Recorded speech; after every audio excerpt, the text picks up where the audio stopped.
ҳарчанд нақшаи ба ӯҳда гирифтаи якчанд хоҷагиҳои пахтакори шаҳри ҳисор иҷро гашта бошад ҳам то ҳол дар саҳро пахта зиёд аст ва имрӯзҳо ҷамъоварии он хуб ҷараён дошта ҳаққи чиниши он саривақт таъмин мегардад.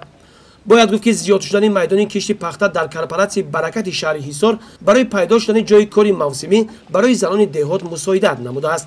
ин аст ки ҷомеаи меҳнатии хоҷагӣ дар соли ҷорӣ аз ҳисоби занони хонашин зиёдтар гашт.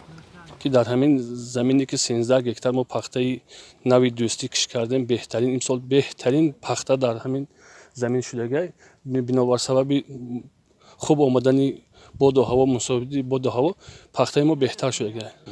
барои ҳосили пахта беҳтар аз ҳама культиватсияҳои хуб кардан, беҳтар культиватсияҳои беҳтар шуданаш дар кор, чопуқҳои хуб кардан дар кор, озуқҳои органикӣ ва азотӣ додан дар кор беҳтар мешавад.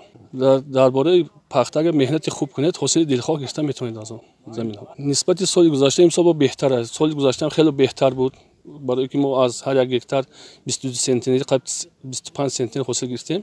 имсол бо беҳтар аз вай бо зиёдтар мегирем. роҳбари корпоратсияи баракати шаҳри ҳисор қайд менамояд ки барои ҷамъоварии пахта коргарони пешқадам ҳамеша аз ҷониби мақомоти иҷроии ҳокимияти давлатии шаҳр ва корхона бо тӯҳфаҳои моливу пулӣ қадрдонӣ карда мешаванд.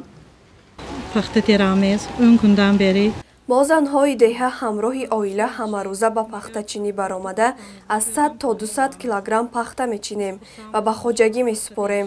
ҳар 5-10 рӯз пули чинаки пахтаро ба мо медиҳанд. пахта нашъунамояш хеле хуб аст. хеле хурсанд ҳастем ки мо занҳои деҳа дар вақти мавсими пахта аз моҳи март то ноябр ба кор ва маоши хуб таъмин ҳастем.